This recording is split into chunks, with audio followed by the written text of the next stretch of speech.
तो हेलो दोस्तों, स्वागत है आप ही के अपने YouTube चैनल हिंदी संस्कृत अड्डा में।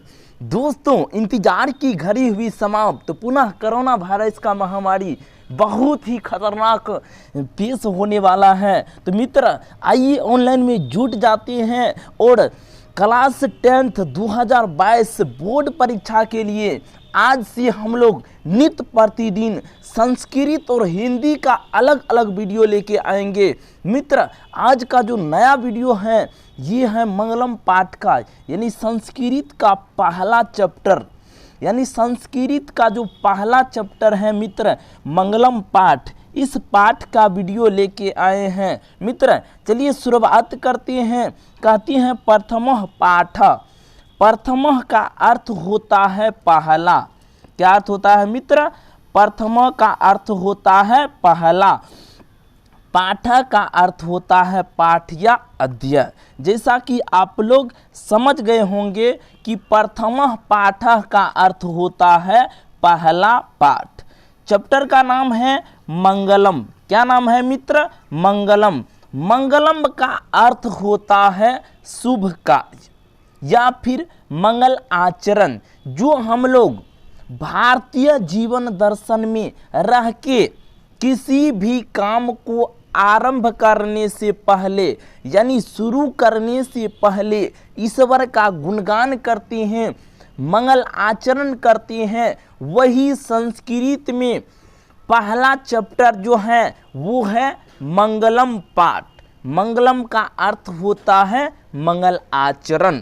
मित्र, यहाँ से क्वेश्चन कैसे पूछेगा ऑब्जेक्टिव कि मंगलम पाठ जो है वह कहाँ से लिया गया है? तो मित्र, आंसर होगा कि मंगलम पाठ उपनिषद से लिया गया है। कहाँ से? उपनिषद से।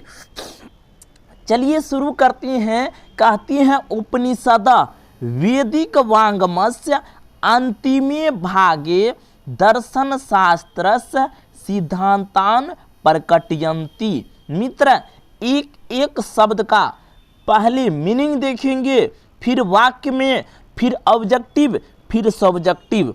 तो कहती है उपनिषद का अर्थ होता है उपनिषद।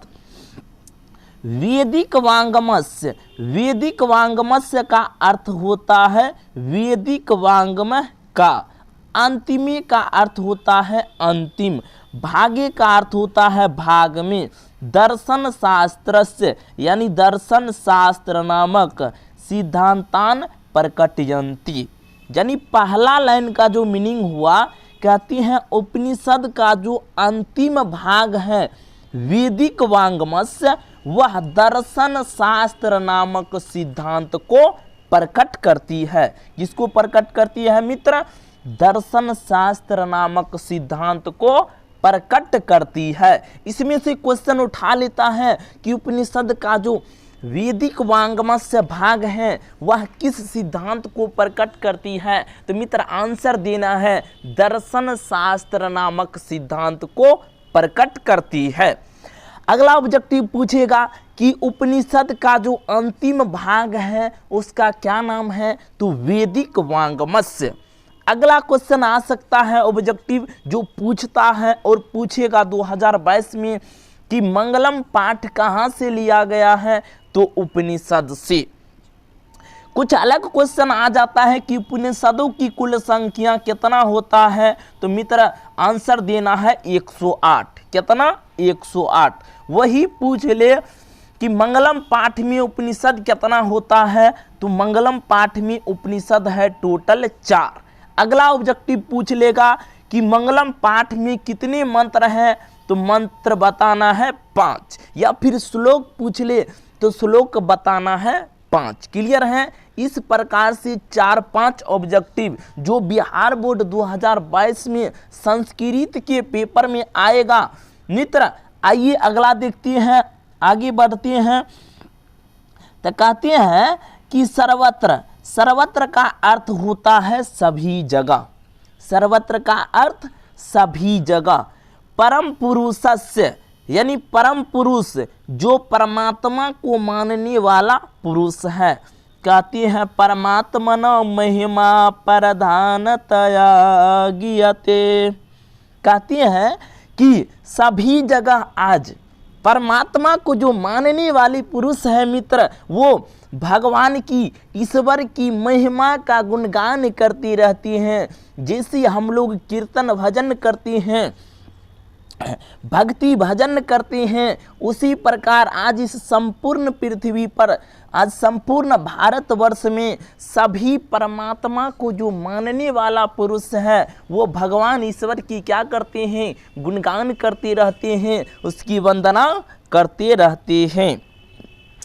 कहते हैं तेन परमात्म परा जगत व्याप्त मनुशासितम चासति।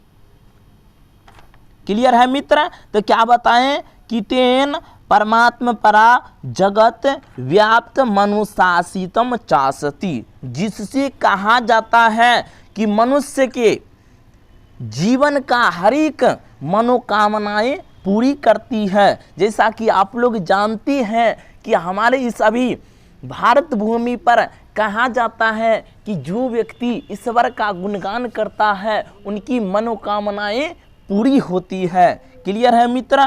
आगे सुनिए, कहते हैं सह एव, कहते हैं कि सह एव सर्वेषाम तपसाम परम लक्ष्यम। तो कहते हैं सह एव सर्वेषाम तपसाम परम लक्ष्यम, और कहती है आज लोगों का यानी परम लक्ष्य हो गया है कि ईश्वर का गुणगान करनी है, जिनसे मनोकामनाएं पूरी होगी। क्लियर हो गया मित्र? कहती है अस्मिन पाठे परमात्मा परा उपनिषदाम पद्यात्मका पंचमंत्रा संकलिता संति। कहते हैं अस्मिन का अर्थ होता है इस। क्या अर्थ होता है मित्र? तो अस्मिन का अर्थ होता है इस, पाठे का अर्थ होता है पाठ में, परमात्मा परा यानी परमात्मा से जुड़े, उपनिषदाम उपनिषदों के, पद्यात्मका यानी पद्य के रूप में, पंच मंत्रा संकलिता संति, 5 मंत्र संकलित किया गया है, 5 मंत्र लिया गया है। यानी इस पाठ में परमात्मा से जुड़े उपनिषद से 5 मंत्र संकलित किया गया है, 5 मंत्र लिया गया है। मित्र क्लियर है? उम्मीद है कि आप लोगों को समझ में आता होगा। मित्र अगर समझ में नहीं आए तो आप कमेंट कीजिए, हम आपकी कमेंट का प्रयास करेंगे जवाब देने का। क्लियर है मित्र? तो आगे चलिए। तो इस टाइप से यहाँ से हम लोग देख चुके हैं, यहाँ से 4-5 ऑब्जेक्टिव जो बताएं आप लोगों को, जो बिहार बोर्ड 2022 में पूछेगा कि मंगलम पाठ कहाँ से लिया गया है, तो उपनिषद से। मंगलम पाठ कहाँ से? उपनिषद से। उपनिषद का अंतिम भाग का क्या नाम है? तो वैदिक वांगमस्य। क्या नाम है मित्र? वैदिक वांगमस्य, जो किस सिद्धांत को प्रकट करती है? दर्शन शास्त्र नामक सिद्धांत को प्रकट करती है। क्लियर है मित्र? और क्या मंगलम पाठ में कितने मंत्र हैं? 5। श्लोक कितने हैं? 5। उपनिषद क्या गो? 4। उपनिषदों की कुल संख्या 108 होती हैं। क्लियर है मित्र? तो चलिए अब हम लोग मंगल आचरण के साथ ईश्वर का गुणगान करते हुए कीर्तन भजन करते हैं और ईश्वर से वंदना करते हैं। तो चलिए मित्र, आपका जो पहला श्लोक है वो पहला श्लोक ईशावास्य उपनिषद से लिया गया है। चलिए एक एक करके शब्द का मीनिंग देखते हैं, फिर वाक्य में। तो कहती है हिरणमेन। हिरणमयन का अर्थ होता है सोने सा। क्या अर्थ होता है मित्र? सोने सा। पात्रेन का अर्थ होता है पात्र से।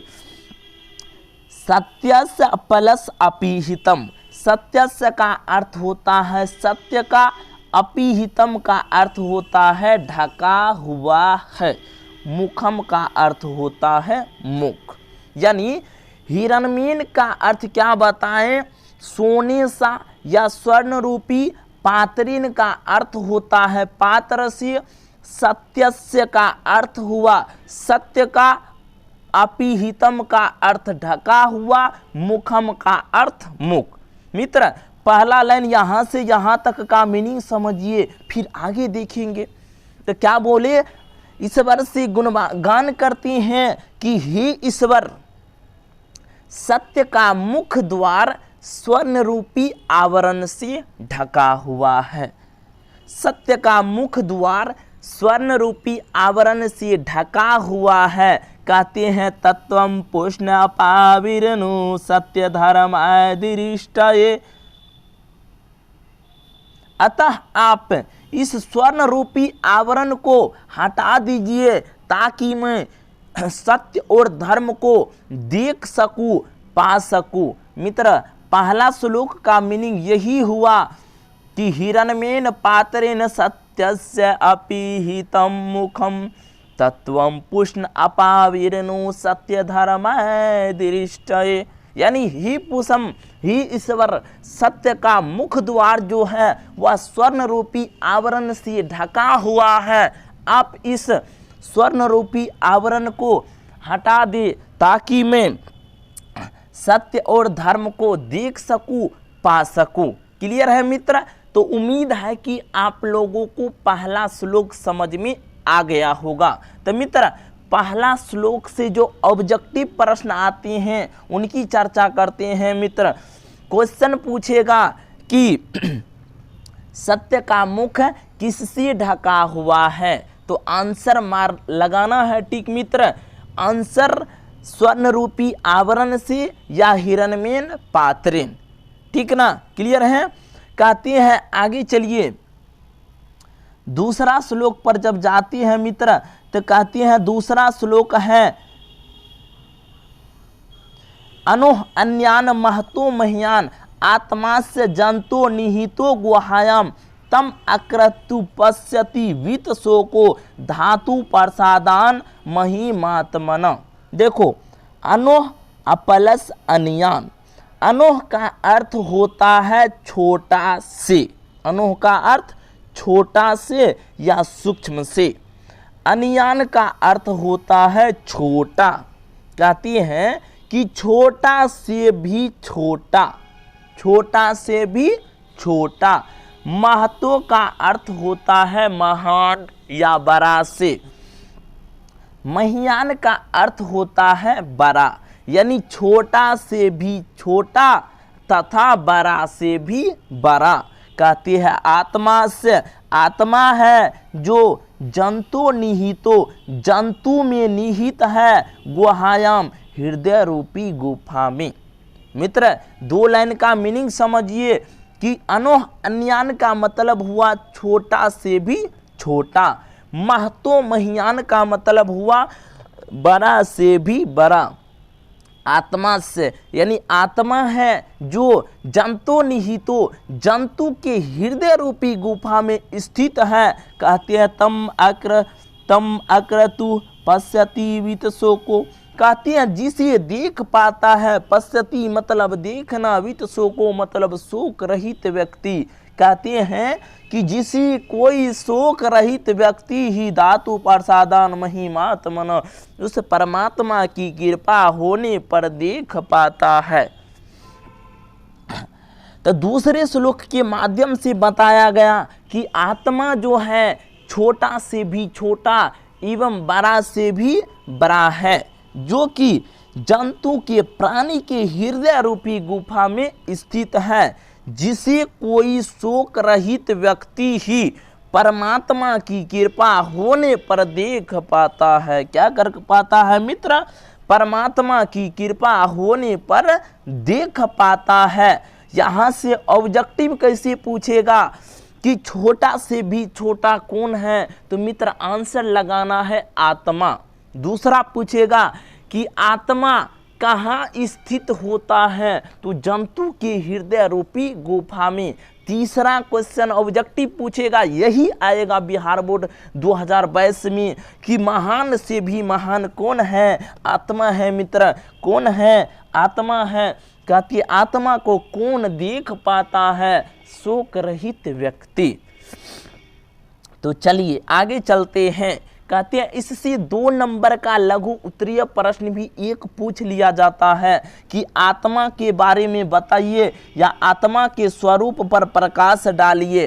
तो मित्र लिखना क्या है कि आत्मा छोटा से भी छोटा एवं बड़ा से भी बड़ा होता है, जो प्राणी के हृदय रूपी गुफा में स्थित होता है, जिसे कोई शोक रहित व्यक्ति ही उस परम पिता परमेश्वर की कृपा होने पर देख पाता है। तो उम्मीद है मित्र कि दूसरा श्लोक जो है मंगलम पाठ का वो आप लोगों को समझ में आ गया होगा। तो चलिए तीसरे श्लोक की ओर चलते हैं। तो तीसरा श्लोक आप लोगों के सामने है मित्र कि सत्यमेव जयते नानिरीतम सत्येन पंथा वीतितो देवयान येन कर्म ऋषियो हाप्त कामा यत्र तत् सत्यस्य परम निधानम। तो गौर कीजिए मित्र, एक एक मीनिंग को देखते हैं। कहते हैं सत्यम प्लस एव से बना है सत्यमेव। सत्यम का अर्थ होता है सत्य का, एव का अर्थ होता है ही, यानी सत्य का ही। जयते का अर्थ होता है जीत होती है। जयते का अर्थ जीत होती है, यानी सत्य की ही जीत होती है। 9 प्लस अनिरीतम से बना है ना निरीतम। 9 प्लस अनिरीतम से बना है ना निरीतम। 9 प्लस अनिरीतम से बना है ना निरीतम, जहाँ 9 का अर्थ होता है नहीं और अनिरीतम का अर्थ होता है असत्य। कहते हैं कि सत्य की जीत होती है, झूठ की नहीं। तो कहते हैं सत्येन यानी सत्य से, पंथा मतलब मार्ग या रास्ता, विदितो मतलब विसरित होता है या दिखाई देता है, देवयान देवलोक का। कहते हैं सत्य से ही देवलोक का रास्ता दिखाई देता है। क्या बताएं मित्र कि सत्य की जीत होती है, झूठ की नहीं। सत्य से ही देवलोक का रास्ता दिखाई देता है। ये ना कर्म ऋषियो, क्या बोले मित्र, ये ना कर्म ऋषियो हाप्त कामा यत्र तथ्य सत्यस्य परम निधानम।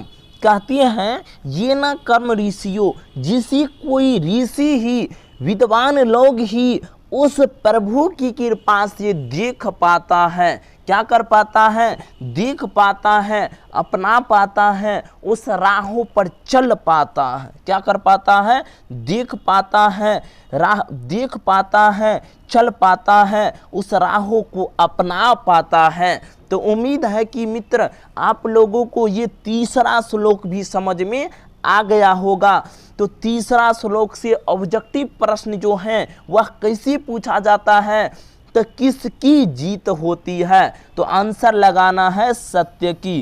किसकी मित्र? सत्य की। किसकी? सत्य की। बोलेगा किसका विजय नहीं होता है, तो असत्य का।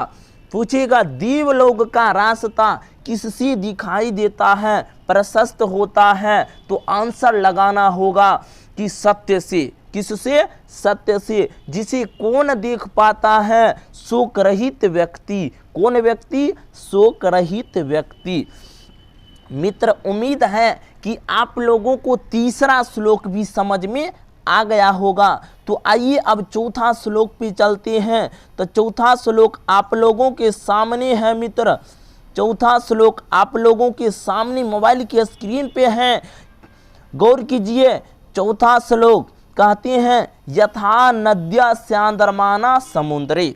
यथा का अर्थ होता है जिस प्रकार, नद्या का अर्थ होता है नदी, स्यांद्रमाना का अर्थ होता है प्रवाहित होती हुई, समुद्रे समुद्र में, अस्तम गच्छन्ति नाम रूपे विहाय, जाते जाते जाते मिल जाती हैं। कहते हैं चौथा श्लोक के माध्यम से कि जिस प्रकार एक नदी बहती बहती जाती हुई समुद्र में अपने नाम और रूप को विहाय मतलब छोड़कर मिल जाती है। कहती हैं तथा विद्वान नाम रूपाद विमुक्त परात्व परम पुरुषम उपेति दिव्यम। कहते हैं मित्र, ठीक उसी प्रकार एक विद्वान व्यक्ति भी अपने नाम से विमुख होकर अपने नामों को छोड़कर परमात्मा के नामों में विलीन हो जाते हैं। कहते जिस प्रकार एक बहती हुई छोटी नदी जाते जाते समुद्र में मिल जाती है और अपने नाम और रूप को छोड़ देती है, ठीक उसी प्रकार एक विद्वान व्यक्ति भी अपने नाम से विमुख होकर यानी अपने नामों को छोड़कर परमात्मा के नामों में विलीन हो जाते हैं, मिल जाते हैं। ठीक ना। तो इससे ऑब्जेक्टिव पूछेगा कि नदी समुद्र में कैसे मिलती है, तो मित्र आंसर देना होगा कि नदी समुद्र में अपने नाम और रूप दोनों को छोड़कर मिल जाते हैं। मित्र उम्मीद है कि आप लोगों को ये चारों श्लोक बहुत ही बेहतरीन ढंग से समझ में आ गया होगा। तो मित्र चलिए समझ में आ गया होगा। तो इसी के साथ मित्र हम आज का क्लास यहीं पर समाप्त करते हैं। मित्र मिलते हैं अगली क्लास में, देखना मत भूलिएगा। अगली क्लास में इसी पाठ का ऑब्जेक्टिव और सब्जेक्टिव जो बिहार बोर्ड 2022 में डायरेक्ट आएगा उन्हीं प्रश्नों की चर्चा करेंगे। मित्र कल सवेरे मिलती हैं। आज के लिए इतना ही। नमस्कार दोस्तों।